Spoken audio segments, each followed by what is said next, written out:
attentati incendiari a 2 pizzerie dello stesso proprietario nel Bassanese, distrutto un locale di Rosà, mentre a Cassola è andato in fiamme il portico esterno. Avvertimento mafioso, commenta con preoccupazione la vittima. Tragedia della strada stamattina a Occhiobello in provincia di Rovigo, benzinaio di 58 anni è finito con l'auto nel fossato, forse per un malore, vigile cerca di rianimarlo ma l'uomo muore poco dopo. Omicidio di Paderno del Grappa, gli investigatori che stanno passando a setaccio ogni elemento per identificare il killer, sentite dai carabinieri oltre 20 persone e poi c'è il giallo dell'auto chiusa e le chiavi sparite. Ha picchiato sangue i genitori ultrasessantenni e poi si è scagliato contro i carabinieri intervenuti per aiutare i 2 anziani, uno 42enne di Montebelluna è finito in manette. Proseguono le indagini per identificare Fleximan al setaccio immagini e auto sospette. Intanto tra i sindaci chi aveva intenzione di mettere in funzione nuovi velox va avanti, vanno installati. Il sì al Senato al disegno di legge sull'autonomia differenziata parla il costituzionalista padovano Bertolissi, già redattore del referendum veneto del 2017, eviterà, dice, il fallimento dell'Italia. Sabato, giorno della memoria, in diretta su Antenna 3 dalle 21, lo spettacolo teatrale realizzato dagli Alpini di Oderzo e dal Centro Teatrale da Ponte, dal titolo Baracca 18. Edizione regionale del telegiornale di Antenna 3, buonasera e ben ritrovati. Dunque in primo piano la cronaca con quanto accaduto tra Cassola e Rosà, 2 attentati incendiari ad altrettante pizzerie dello stesso proprietario. Distrutto un locale di Rosà, mentre a Cassola in fiamme il portico esterno. Qualche giorno fa avevano tentato di dar fuoco alla pizzeria gestita da Giovanni Cutillo a Cassola. Questa volta si sono recati nel secondo locale di Cutillo, siamo a Rosà, alla Villa da Cuti, e vedete è andato completamente tutto distrutto dal fuoco. Tra l'altro i malviventi, le stesse persone che hanno colpito e hanno distrutto il locale di Rosà sono tornate nuovamente anche alla pizzeria di Cassola e hanno appiccato il fuoco anche lì. Fortunatamente soltanto l'esterno è stato bruciato, è stato distrutto dalle fiamme, mentre a Rosà tutto è andato completamente bruciato, tutto è andato completamente distrutto e lo stesso titolare Giovanni Cutillo non esclude la matrice mafiosa. Chiaro il dolo, un'intimidazione, un avvertimento più che mai eloquente, perché dopo il tentativo di incendiare la pizzeria di via Papa Giovanni XXIII a Cassola martedì della scorsa settimana in piena notte, quando dopo aver sfondato una vetrata ed essere stati scoperti sono scappati abbandonando una tanica piena di benzina, alle 4:30 del 24 gennaio sono tornati a colpire il secondo locale gestito da Giovanni Cutillo, la pizzeria di via Mazzini a Rosà, riuscendo nel loro intento di distruzione. E non contenti, dicevamo, sono tornati alla pizzeria da Cuti di Cassola, dove le fiamme hanno danneggiato solo l'esterno del locale e parte degli infissi. A Rosà e Cassola massiccio l'intervento dei vigili del fuoco, compresi i tecnici del NIA, il nucleo investigativo antincendi del Veneto, per capire da dove sia partito il rogo, e dei carabinieri che hanno piantonato i 2 ristoranti dove si sono svolti i rilievi per cercare di risalire agli autori del gesto. Nessuna persona coinvolta, ma resta la paura dopo 2 simili attentati e si temono ulteriori ritorsioni. E il primo a non escludere un attentato di stampo mafioso è proprio il titolare delle 2 pizzerie prese di mira. Hanno distrutto tutto?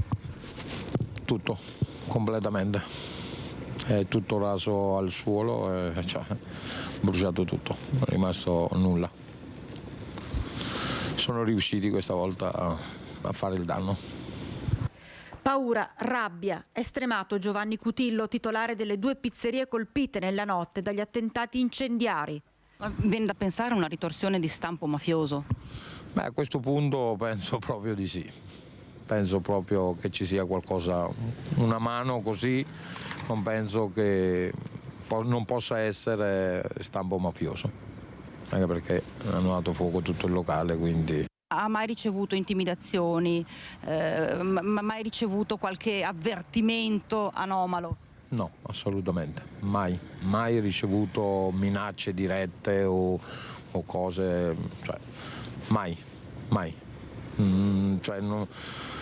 La prima volta siamo caduti proprio dal cielo, perché non ci aspettavamo una cosa del genere. La mafia c'è anche qui in Veneto? A questo punto c'è da pensare che c'è anche qua. qualcosina c'è, perché sicuramente non so, penso che uno si sveglia la mattina e si vada a dar fuoco al ristorante da Cuti. Quella pizzeria. Quindi qualcosina c'è sicuramente. Ci spostiamo in provincia di Rovigo con l'ennesima tragedia sulle strade accaduta questa mattina intorno alle 10 ad Occhiobello, o meglio nella frazione di Santa Maria Maddalena. Marco Zani, 58 anni, titolare di una pompa di benzina, ha perso il controllo della sua auto, forse a causa di un malore, ed è finito in un fossato che costeggia la strada. Un agente della polizia locale giunto sul posto ha rotto il lunotto posteriore ed è entrato nell'abitacolo della vettura, iniziando le manovre di rianimazione, proseguite poi dai sanitari del SUEM arrivati insieme ai vigili del fuoco. L'uomo è stato trasportato all'ospedale, dove però purtroppo è spirato poco dopo. L'esatta dinamica dell'incidente ora al vaglio delle forze dell'ordine. Sconvolta la comunità di Stienta, dove Zani viveva e dove tutti lo conoscevano e apprezzavano anche per il suo impegno nel mondo del volontariato. Omicidio di Paderno del Grappa, sono momenti cruciali per gli investigatori che stanno passando al setaccio ogni elemento per identificare il killer. Sentite dai carabinieri oltre una ventina di persone. Poi c'è il giallo dell'auto della vittima chiusa, ma le chiavi sono sparite. L'auto chiusa a chiave, all'interno tutto come Bleder Dedi aveva lasciato, il cellulare, il portafoglio, i soldi. Gli investigatori giunti sul posto hanno dovuto chiedere alla famiglia le chiavi di scorta per poter aprire la Mercedes. Ora si attendono gli accertamenti dei carabinieri del RIS per verificare se ci siano tracce o impronte. Dai primi rilievi non ci sarebbero all'interno della vettura macchie evidenti di sangue. Queste sono le ore salienti, quelle più importanti per riuscire a dare un nome ed un volto al killer. Sono oltre una ventina le persone sentite dai militari dell'Arma, far conoscenti i familiari, amici e colleghi di lavoro.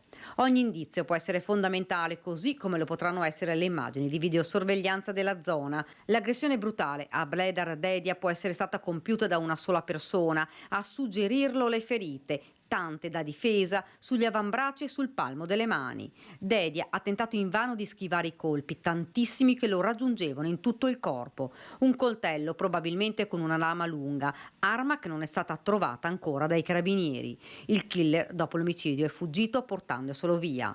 Si scava nella vita della vittima per capire chi frequentava, con chi potesse avere un incontro quel sabato pomeriggio. Una zona dove è stato trovato il corpo, via dei Colli, nota per essere un'area appartata, lontana da occhi indiscreti e frequentata da coppie alla ricerca di un po' di intimità. Perché il 39enne è andato subito dopo il lavoro in quell'area boschiva, ma soprattutto con chi? L'ultima telefonata è stata fatta ad una familiare alle 16:15, poi silenzio, fino a domenica mattina, quando la moglie ha allertato le forze dell'ordine. L'uomo era già morto. A trovarlo un amico con il quale doveva andare a pescare proprio in quella giornata. Presa di posizione netta in una petizione lanciata su change.org contro Giovanni Caruso, avvocato difensore di Filippo Turetta, nonché docente di diritto penale all'Università di Padova, dove Giulia Cecchettin stava per laurearsi. I firmatari della petizione reputano inopportuno questo doppio ruolo ricoperto da Caruso e chiedono alle istituzioni di imporre una scelta. Ma la rettrice risponde: la liceità di una tale richiesta resta opinabile. Si è arrivati ad un cortocircuito, continua, per un paese democratico dove tutti hanno diritto alla difesa, compreso il signor Turetta. Era stata disposta per lui la misura del braccialetto elettronico per maltrattamenti nei confronti dell'ex moglie. Lui però ha scelto di distruggerlo, danneggiamento che però l'ha portato in carcere. Ad inizio anno i carabinieri della stazione di Vigo d'Arzere avevano applicato un braccialetto elettronico ad un 39enne moldavo per imporgli il divieto di avvicinamento all'ex moglie e alla figlia. L'uomo però ha pensato bene di manometterlo e distruggerlo, manomissione che però gli è costata il carcere. Questo provvedimento era stato preso perché negli anni l'uomo era stato protagonista di episodi di violenza domestica ai danni della moglie, maltrattata, vessata, minacciata e insultata anche davanti alla figlia minorenne. La donna non aveva mai denunciato però l'uomo, nella speranza che lui cambiasse. I carabinieri, intervenuti più volte, hanno però segnalato il 39enne alla Procura della Repubblica di Padova, che ha emesso i provvedimenti. Ha picchiato a sangue i genitori ultra settantenni, poi si è scagliato contro i carabinieri intervenuti per aiutare i due anziani, 42enne di Montebelluna, Imanette. Calci e pugni, un'aggressione violenta contro i genitori ultrasettantenni. Sono stati proprio loro, disperati, che hanno chiamato le forze dell'ordine. Il grave episodio è avvenuto a Montebelluna, in una casa dove l'uomo 42 anni viveva assieme alla mamma e al papà. Quando i carabinieri sono entrati nell'abitazione delle vittime, si sono trovati di fronte a una scena straziante: feriti, contusi, maschere di sangue. Immediatamente è stato chiamato il 118, che ha portato i due anziani in ospedale. La donna ne avrà per 40 giorni. Più grave le condizioni dell'uomo, che è stato ricoverato e forse dovrà essere sottoposto ad un intervento chirurgico. Una notizia ovviamente inascoltabile. Ovviamente la mia solidarietà va nei confronti dei genitori di questo ragazzo. Vorrei fare anche un ringraziamento ulteriore alle forze dell'ordine che sono intervenute risolvendo questa situazione. L'uomo, una furia, quando ha visto i carabinieri 3 pattuglie sul posto, si è scagliato contro di loro con strattoni e spintoni, rendendo necessaria la sua immobilizzazione forzata. Il 42enne, in evidente stato di alterazione psicofisica e con problemi legati all'alcol, è stato arrestato. Deve rispondere di maltrattamenti, lesioni gravi e resistenza pubblico ufficiale. Oggi l'uomo è stato interrogato dal magistrato ed ha raccontato la sua versione. L'avvocato Francesco Pagotto, legale del 42enne, ha chiesto fosse ricoverato in una struttura di recupero, ma per ora rimane in carcere. Ci sono diverse iniziative promosse dal comune per le dipendenze, spiega il sindaco. Ci sono tante iniziative anche a livello sovracomunale proprio di aiuto non solo a chi fa abuso di alcol e di sostanze stupefacenti. Non resta che implementare queste attività per il bene di tutti. L'uomo, che lavora presso un supermercato, pare non fosse la prima volta che litigava violentemente con i genitori. Rimane il terrore e il dolore vissuto da questi due anziani picchiati dal proprio figlio.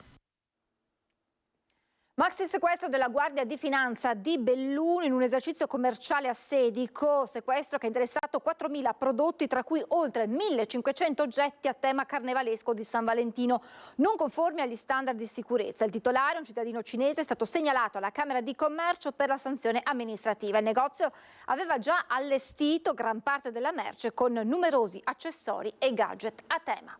Ci fermiamo per la pubblicità, tra poco.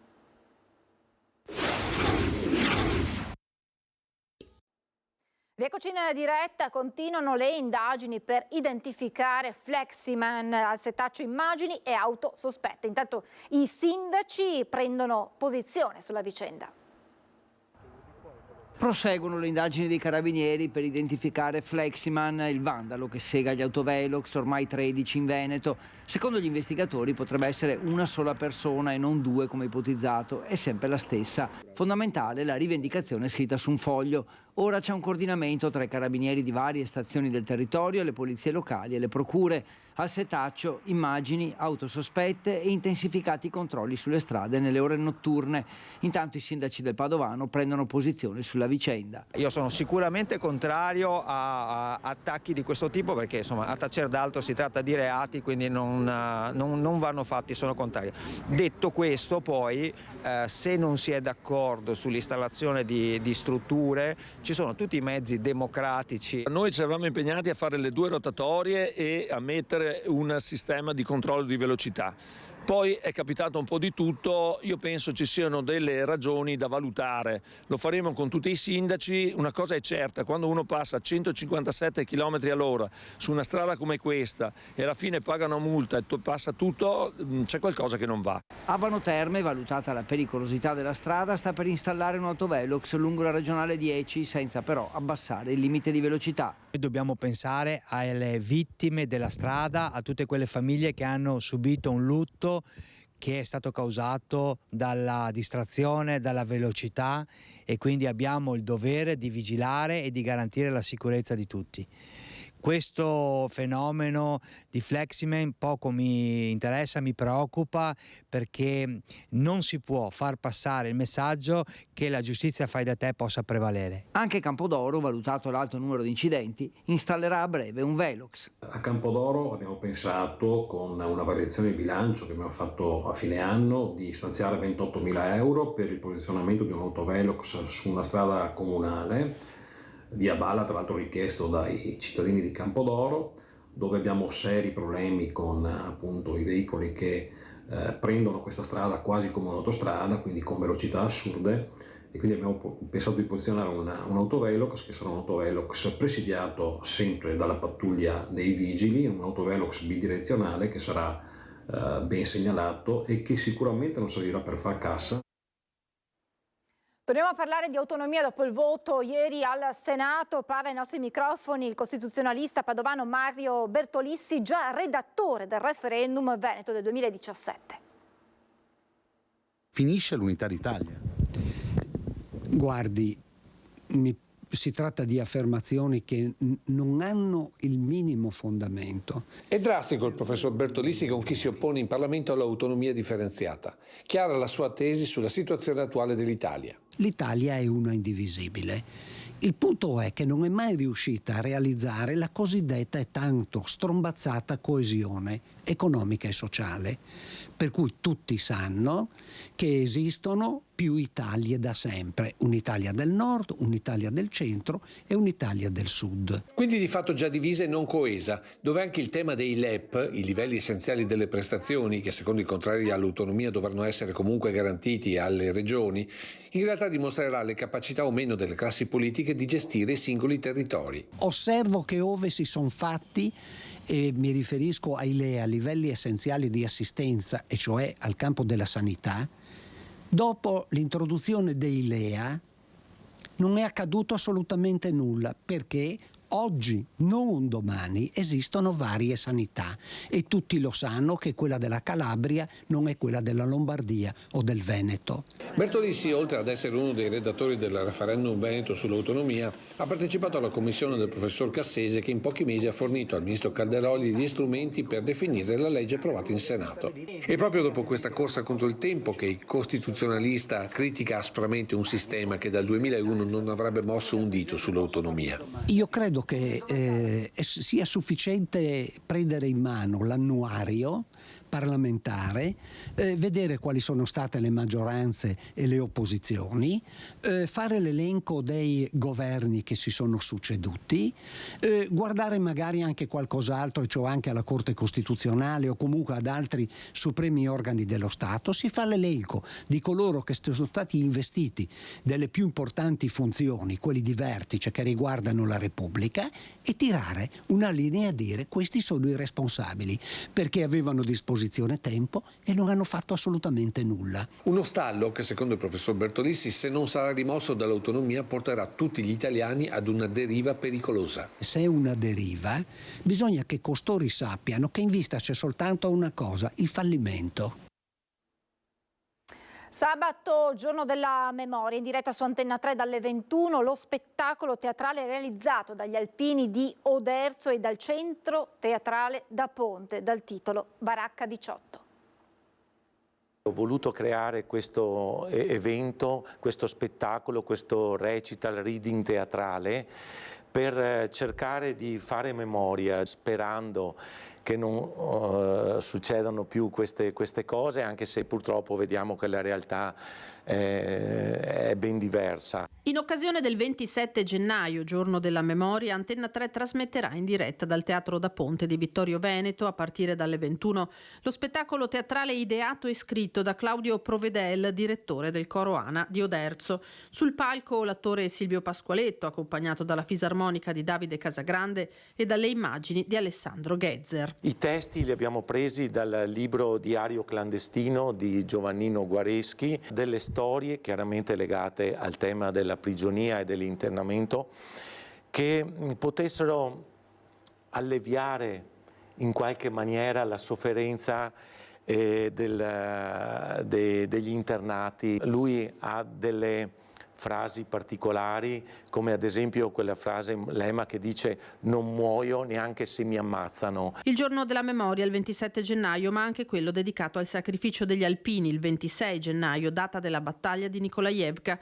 Il ricordo scivolerà sulle note dei canti alpini in un doveroso omaggio a quello che è stato e a chi ha profondamente sofferto. C'è stata proprio questa sinergia per rendere fruibile anche non solo alle persone che verranno al teatro di persona, ma anche a tutti i telespettatori. Appuntamento dunque sabato sera alle 21 su Antenna 3 per partecipare a uno spettacolo nato dal cuore del nostro territorio. Il Presidente della Repubblica ha detto che l'arte è una forma di alta comunicazione che ci emoziona e ci aiuta a comprendere la profondità di fatti complessi e tragici per i quali le semplici parole non sempre sono sufficienti. È tutto per questa edizione, vi lascio alle previsioni del tempo. Grazie per averci seguito, buona serata.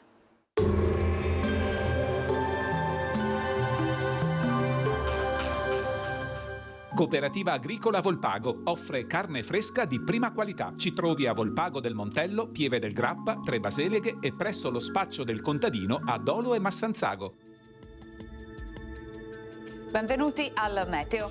Anticiclone in rinforzo, si prospetta una giornata di tempo stabile, ma vediamo insieme il dettaglio di giovedì 25 gennaio.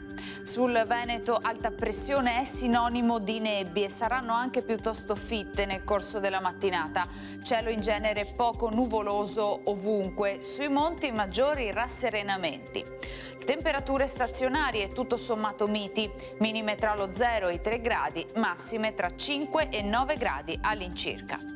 Spostiamoci ora sul Friuli Venezia Giulia. Anche in questo caso sarà possibile la formazione di nebbie tra notte e mattino, a seguire nuvolosità variabile ma con ampie schiarite come ci mostra la grafica. Temperature minime tra 1 e 7 gradi, massime sui 9-11 gradi. Infine diamo uno sguardo alla situazione del Trentino Alto Adige, dove sarà soleggiato con temporanei annuvolamenti, specie al mattino.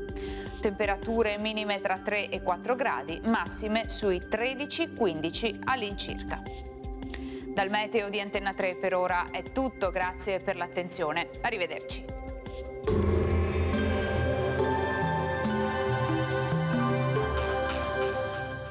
Cooperativa Agricola Volpago offre carne fresca di prima qualità. Ci trovi a Volpago del Montello, Pieve del Grappa, Tre Baseleghe e presso lo spaccio del contadino a Dolo e Massanzago.